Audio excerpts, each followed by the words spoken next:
সিরাজগঞ্জের কামারখন্দ উপজেলা শাখা বাংলাদেশ জাতীয়তাবাদী মহিলা দলের আয়োজনে সমাবেশ অনুষ্ঠিত হয়েছে।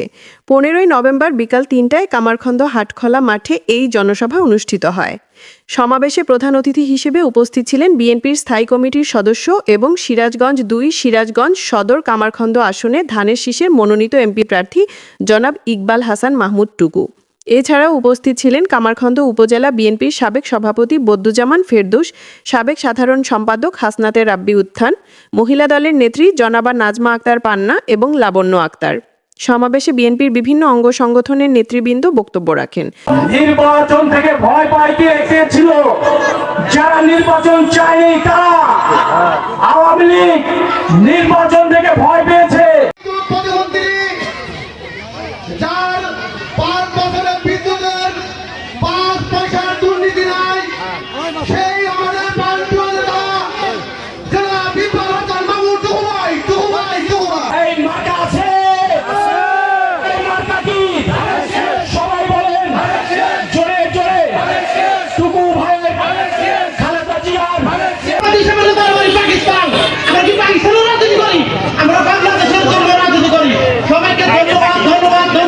আপনারা সবাই আমাদের সাথে সম্মিলিত হয়ে এবং হাতে হাত মিলিয়ে কাঁধে কাঁধ মিলিয়ে আপনারা সবাই ধানের শীষে ভোট দিবেন। আমাদের বাড়ি ঘর সহ সমস্ত কিছু পুড়িয়ে দিয়েছে। আজকে তারা জামাতের কথা বলে, আজকে দাঁড়িপাল্লার কথা বলে।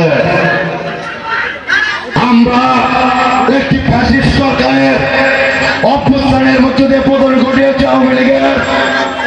বেগম খালেদা জিয়া কিন্তু আপনাদের সঙ্গে ছিল, আছে এবং ভবিষ্যতেও থাকবে। মহিলা দলের প্রোগ্রাম আমি মনে করি এখানে মহিলারা আছে। বন্ধুগণ, আজকে এখানে আমাদের মা বোনেরা উপস্থিত আছেন। আমি বেশি কথা বলবো না, বক্তব্য যেটুকু ভাই শুধু একটা কথাই বলতে চাই। সমাবেশকে ঘিরে কামারখন্দ ও আশেপাশের গ্রাম থেকে কয়েক হাজার নারী ভোটার এবং নেতৃবৃন্দ উপস্থিত হন, যা পুরো এলাকায় উৎসবমুখর পরিবেশ সৃষ্টি করে। প্রধান অতিথির বক্তব্যে ইকবাল হাসান মাহমুদ টুকু বলেন, জামাতের বিভিন্ন নেতারা মানুষকে ভুল বুঝাচ্ছে। সেদিন ফেসবুকে দেখলাম এক জামাতের নেতা বলছে দাঁড়িপাল্লাকে ক্ষমতায় বসানোর জন্য নাকি আল্লাহ নিজে নেমে এসেছে। নাউজুবিল্লাহ। ফেসবুকে দেখলাম এক জামাতের লোক বলতেছে এবার দাঁড়িপাল্লাকে ক্ষমতা বসার জন্য আল্লাহ নিজে নেমে গেছে। জামাতের এমন বক্তব্যের কঠোর সমালোচনা করে তিনি সবার কাছে ধানের শীষে ভোট প্রার্থনা করেন। তিনি আরও প্রতিশ্রুতি দেন, বিএনপি সরকার গঠন করতে পারলে সবাইকে ফ্যামিলি কার্ড করে দেওয়া হবে। মহিলা দলের এই সমাবেশে নেতাকর্মীদের বিপুল অংশগ্রহণে অনুষ্ঠানটি সফলভাবে অনুষ্ঠিত হয়। কামারখন্দ নিউজ, সিরাজগঞ্জ।